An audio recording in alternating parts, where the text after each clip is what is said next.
does not mean someone's narcissistic. There's a lot of reasons people are unfaithful in relationships. So the mistake a lot of people are making in the internet world of narcissism is they're picking up on one negative trait and calling it narcissism. Narcissism is all those things I talked about happening at the same time. There are a lot of threads on social media about narcissism, so I'm hoping I can put a few of those discussions in front of you and get your take. Mm-hmm. The first question that comes up quite common is, how common is narcissism globally? Not as common as you think, although all of us probably know at least one narcissistic person. Some of, the research studies that have been done, when you're actually looking at the diagnosis of narcissistic personality disorder, which is a whole different animal, that's probably 1 to 6%. But when we're talking about the kind of narcissism, the kind of narcissistic personality where other people would notice it, research that I've done with my colleague, Dr. Heather Harris, we found rates of around 12% plus or minus. And so we're talking about 1 in 10, maybe 1 in 9. Now, if you know 10 to 15 people, odds are one of them might be narcissistic. But is this everybody? Absolutely not. In fact, it is definitely a minority of people. The thing is, though, in our social media world, they tend to make the most noise online. We're definitely in an area where we're celebrating noisy, clangy narcissism, but it's only about probably about 12%. And this next question comes up a lot in the context of dating. People ask, what are some of the key traits of a narcissist I should look out for? This is a tough question, and that's why I don't like the red flags conversation, because what that does is, number one, it leaves the other person in the relationship, let's assume they're not narcissistic, like the healthier person, feeling like they should be the one having to detect this, right? And it puts this onus on them, and this can be quite subtle.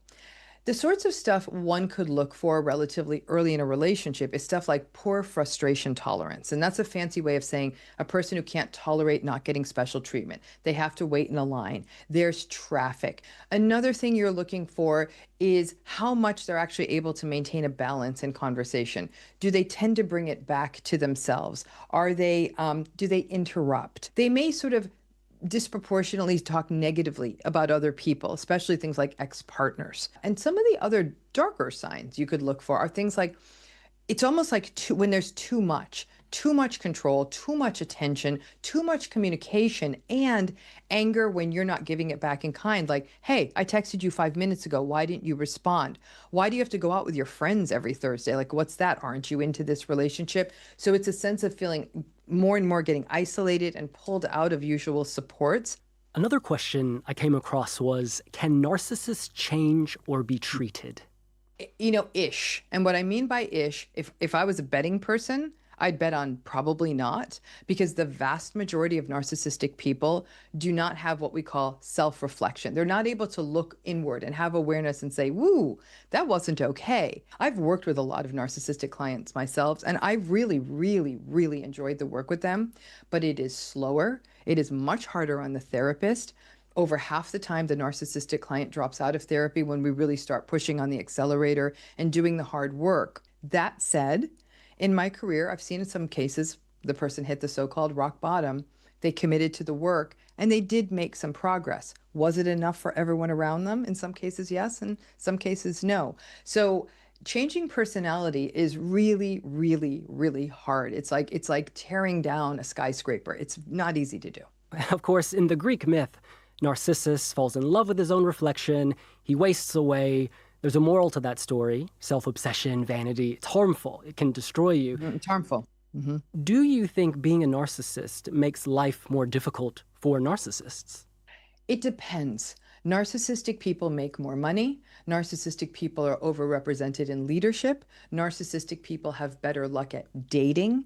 And narcissistic people actually do, sometimes walk around and they take better care of themselves. In fact, my early research showed that narcissistic people are actually really good at taking care of their own health. They just don't care about anyone else's. Here's the bottom line, though. We have created a world where narcissism is incentivized. And now more than ever. I wrote one of my books about narcissism back in 2019, and I didn't think it could get worse. It's gotten a lot worse. And so the way people make money, the way people get attention, the way we have incentivized entitlement and selfishness, it's a good time to be a narcissist, at least economically. Now, in the long term, Again, it's all now we get into philosophical discussion.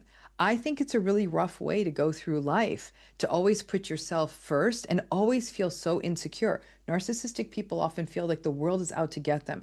Victimhood is a very big part of narcissism. I don't know that it feels comfortable to always feel like you're afraid that someone else has a better car than you, or is prettier than you, or has a better life than you. That's a tough way to live. And it's very hard for narcissistic people to sort of live with that insecurity. But at the surface level, it really looks like narcissistic people are winning the game. I think if you dig a little deeper, I'm not so sure I agree with that. I want to end with a question that kept coming up online, and that's how can our viewers, how can our listeners protect themselves from narcissists? Knowledge is power, right? It's knowing it, but I'm going to tell you this, and this is probably going to seem like odd guidance to your listeners, but listen to it because I think it could save you a lot of